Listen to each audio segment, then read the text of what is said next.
माय माऊली नमस्कार. विविध ग्रंथातील एक महान ग्रंथ श्री दासबोध कथासार अभिवाचन करत आहे. भाग 34. प्रथम श्री शिवरायांना नमस्कार करून प्रारंभ करते. दशक 18वा.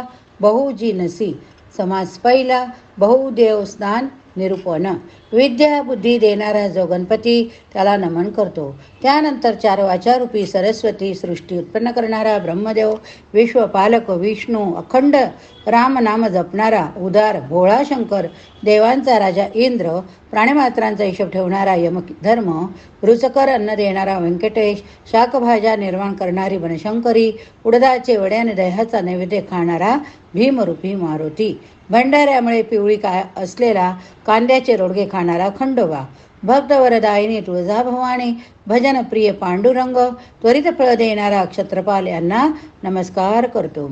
याशिवाय रामकृष्णासारखे थोर अवतार होऊन गेले तरी आजही त्यांची उपासना लोक करत आहे, पुढेही करणार. अशा अनेक देवांचे मूळस्थान अंतरात्मा हाच होय. जे जे करावे ते ते त्यालाच पावते. सूक्ष्म विचार केला तर असे आढळून येते की अनेक देव शरीरे नाना शक्ती बनवून सर्व भोगतोच भोगतो. कितीतरी देव अवतार होऊन जातात होतात, त्यांची स्तुती निंदा केली जाते. तेही सुद्धा सुखी तसेच दुःखी असतात. परंतु खरी गोष्ट अशी आहे की सर्व देह धारण करून आत्मा सर्व काही करीत असतो. जीवांना ही गोष्ट उमजत नसते, कारण त्यांची दृष्टी देहापुरतीच असते. या आत्म्याचे कर्तृत्व सामर्थ्य जाणेल असा कुणीच नाही. एखाद्याच भाग्यवंताला अगाध पुण्यामुळे आत्मानुसंधान घडते, त्यामुळे त्याचे पाप जळून जाते. अंतरानिष्ठ ज्ञानी लोक विवरण करीत आत्म्यापर्यंत जाऊन पोचतात. माया तरून जातात, पण बाह्य गोष्टींना जे भुलले, आत्म्यापासून दुरावले ते बुडतात. समाज दुसरा. सर्वज्ञ संघ निरूपण. आजवर अज्ञानापोटी जे चुकले ते सोडून द्या, शोक करू नका. येथून पुढे जाणकारांची ज्ञात्याची संगत धरा, ज्ञानी लोकांची संगत असावी, त्यांची सेवा करा, त्यांची सद्बुद्धी घ्या. लिहिणे वाचणे व्यवहार हा त्यांच्याकडून शिकून घ्या. त्यांच्यावर काही उपकार करावा, त्यांच्यासाठी कष्ट करावे, त्यांचे मन ओळखून वागावे. जाणता नायक असेल त्याचपासी गाणे शिकावे. जाणकार वादकाजवळ वाद्यवादन शिकावे. जाणकाराकडून नाना परीक्षा तालीम पोहणे शिकावे. जाणकार वैद्याचेच औषध घ्यावे. तो बोलतो कसा, चालतो कसा, व्यवहार करतो कसा, त्याचे निरीक्षण अभ्यास करून अनुकरण करावे. त्याचा धूर्तपणा, लोकसंग्रह, राजकारण, स्मृती, प्रसंगवादन, दूरदृष्टी, कवित्व, बोलण्यातले आर्जव, सूचक बोलणे या गोष्टीचा बारकाईने अभ्यास करावा. त्याची तीक्ष्ण बुद्धी, सोशिकपणा, औदार्य, भविष्याच्या योजना, प्रसंगावधान या गोष्टी शिकाव्यात. तो काळाचा सदुपयोग कसा करतो, अध्यात्म विवेक कसा करतो, त्याचा अभ्यास करावा. त्याचपासी आणखी जे जे म्हणून गुण असतील ते सर्व आपल्या अंगी बांधण्याचा प्रयत्न करावा. त्याची भक्ती, वैराग्य, ज्ञान यांचा अभ्यास करावा. त्यांच्याकडून ध्यान करून शिकावे. त्याचबरोबर हेही लक्षात घ्यावे की सर्व देहामध्ये जाणणारा एकच आहे, तो म्हणजे अंतरात्मा हाच होय. त्याची थोरवी किती सांगणार, त्याचे गुण गावे, त्याच्याशी संवाद साधावा. अखंड आनंद लाभेल. जे काही दिसते भासते ते सर्व त्याचेच निर्माणलेले असते. तेव्हा कार्यरूप सृष्टी करता आत्मा यांना वेगळे करून पाहावे लागेल. पण त्यासाठी दृष्टीचा काही उपयोग होणार नाही, तर विवेकानेच त्याची प्रचिती घेतली पाहिजे. त्याचे अखंड ध्यान जर लागेल तर तो कृपा करून अशा भक्ताचा योगक्षम चालवेल. पुढे तर त्याला संसार बंधनातून मुक्त करील, स्वतःशी एकरूप करून घेईल. समास तिसरा. निस्पृहपणाची शिकवण. अरे, आधी मनुष्याचे दुर्मिळ व त्यात दीर्घ आयुष्य असणे सुद्धा फार दुर्लभ आहे. मग विवेक करावा. या आयुष्याचे मातेरे करू नये. अवेकाने वागलास तर दीन रंग होशील. तुझा तूच आळसाने आणि कुसंगतीने नागावला जाशील. तुझे कुणाचीच पटणार नाही. वाईट संगत एकेकोरपणाही तुझ्या मूर्खपणाची सुरुवात करेल. तारुण्यात कामरूपी चांडा तुला लुटील. उत्तम गुण अंगी नसल्यामुळे अन्न वस्त्राची ददात पडेल. कसे बसावे, काय बोलावे, वेळकाळ कसा याचा अभ्यास नाही, लिखाण वाचन नाही, दुसऱ्याला विचारणे नाही, स्वतःला नियमितपणा नाही. कुणी हिताचे काही सांगितले तर ते ऐकून घेत नाहीस. स्वतः वेड्यासारखे वागायचे, दुसऱ्याला नावे ठेवायचे. मनात एक असताना बाहेर आचरण मात्र दुसरेच करायचे. मग अशाने संसारात सुख मिळणार नाही, पर लोकही गमावशील. आयुष्याच्या शेवटी पश्चाताप करणे एवढेच फक्त तुझ्या हातात उरेल. याकरिता आताच सावध हो. विवेकाचा अभ्यास कर. मन एकाग्र करून चिकाटीने साधन कर. आळस सोड. आटोकाट प्रयत्न करून राहा. उत्तम गुणांचा अभ्यास कर, अवगुण सोडून दे. अर्थपूर्ण ग्रंथांचे पाठांतर कर, त्यातला अर्थ समजून घे. काय वेळ ओळखून बोलत राहा, बोलत जा.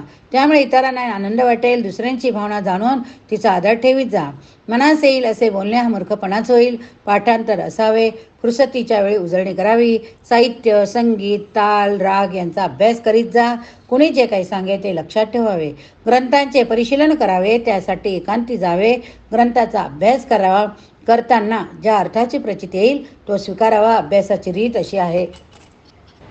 समाज चौथा, दुर्लभ शरीराचे महत्त्व. हे शरीर आहे म्हणून सर्व काही चालले. गणेश पूजन, शारदा पूजन, गुरु, सज्जन, संत, श्रोते यांची स्तुती करणे शरीरामुळे शक्य होते. कवित्व, अध्ययन, विद्याभ्यास, ग्रंथलेखन, लिपी, पदार्थ शोधणं वगैरे सर्व शरीरामुळे चालते. तीर्थयात्रा, श्रवण, मनन, कर्म, उपासना, ज्ञान, तपश्चर्या सर्व खटापटीचे मूळ शरीर होय. आत्म्याचे कार्य शरीराच्या द्वारे दिसून येते. इहलोक परलोकाचे साधन देहातूनच करता येते. देह नसेल तर कर्म करणे शक्य नाही. अनेक पुरच्चरणे, साधने, अनुष्ठाने, पुण्याचरण किंवा पापाचरण, सुचिरभूतपणा या गोष्टी शरीरामुळेच घडतात.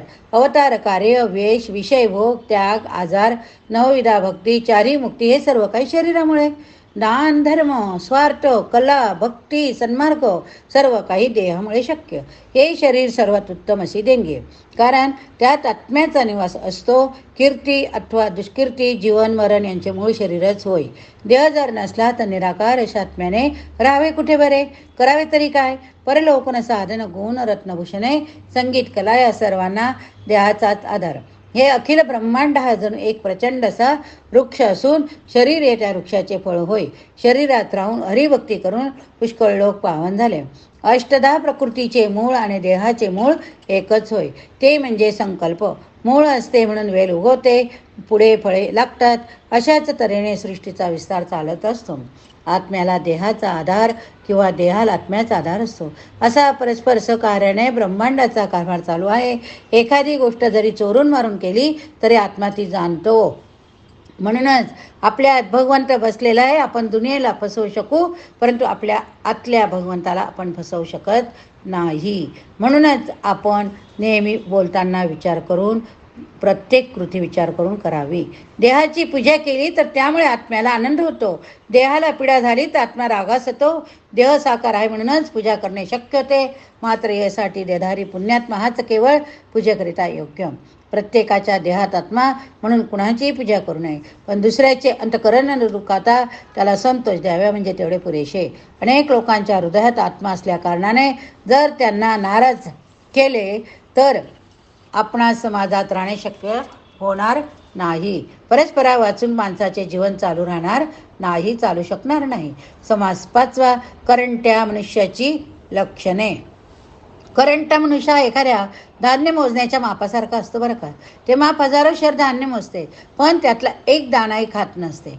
त्याचप्रमाणे तो भाराभार पाठांतर करतो खरा, पण त्यातील अर्थ मात्र तो जाणत नाही. त्यामुळे त्याचा गोंधळ उठतो. म्हणूनच वाचते वेळी त्यातील अर्थ पावा. प्रचितीप्रमाणे सार तेवढे निवडून घ्यावे. कुलकर्ण्याने लिहिलेले नसते. कुळाला वाचून दाखविले तरी त्याला हे कळत नाही. यासाठी त्याला ते समजावून द्यावे लागेल बरे. कुळाने काही शंका विचारली तर पस्कन त्याच्या अंगावर ओरडून उत्तराची टाळाटाळ करून चालणार नाही. अहो, जात्यात भराभर धान्य ओतून जाते. भराभरा ओढले तर बारीक पीठ कसे पडेल बरे? जात्यात बसाबस धान्य ओतलं आपण तर आणि जातं जर भराभर ओढलं तर बारीक पीठ पडेल का? तसंच अन्नाचं घासामागून घासामागून घास पटापट खाणं, नीट चावून खाल्ले नाही तर पुढे त्याचा परिणाम काय होईल बरं? अपचनाचा त्रास होईल. तो सोसावा लागेल. गाई गडबड करून प्रचितीने दाखवता नुसती बडबड केली तर ती व्यर्थ जाणार. सूक्ष्म नामे घ्यावी, त्याची रूपे ओळखावी, श्रोत्यांनाही समजून द्यावी. आपल्या शंकांचे निरसन होऊन समाधान झाले म्हणजे श्रोत्यांना आनंद होतो. ते आनंद करतात. पण तसे झाले नाही तर निंदा करतात. मग वक्ता श्रोत्यांना दोष देतो, परंतु खरे तर दोष त्याचाच असतो. वैद्यांच्या औषधाने रोग्याला बरे वाटले नाही तर वैद्याने चिडचिड करून उपयोग नाही. खोटे कुठेच चालणार नाही, कुणाला पटणार नाही म्हणून प्रचिती तिनेच बोलावे हिशोबलिताना, कशी तरी जुळवणी करून शिल्लक दाखवली तर तो बनवा बनवी काही काळ पचेल, पण ज्यावेळी हिशोब तपासणीस पाहिजे तेव्हा ती उघडकीस येते. वक्त्याला स्वतःला अनुभव नसला तर तो इतरांना आपले म्हणणे कसे पटवून देईल. लोकांपुढे खोटे टिकत नसते, तसा जर प्रयत्न केला तर ते वक्त्याच्या पाठीमागे लागून त्याला हाकलून देतील. मायेबद्दल बोलणे सोपे, कारण शब्द हे सुद्धा मायेचे कार्य करतात बरं. माया नसताना सांगणे नाही, ऐकणं नाही, फक्त निशब्द अनुभव उरतो. तेव्हा अष्टधा प्रकृतीला ओलांडून त्या अलक्ष ब्रह्म ते जाणावे. त्यासाठी नित्यानित्य विवेक सारासार विवेक करावा.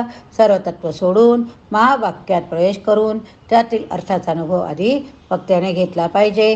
या ठिकाणी भाग संपवूया. पुढील समासात आपण उत्तम पुरुषाची लक्षणे बघूया. हरये नमः. गणाधीश तो ईश सर्वा गुणांचा, मुळारंभ आरंभतो निर्गुणाचा.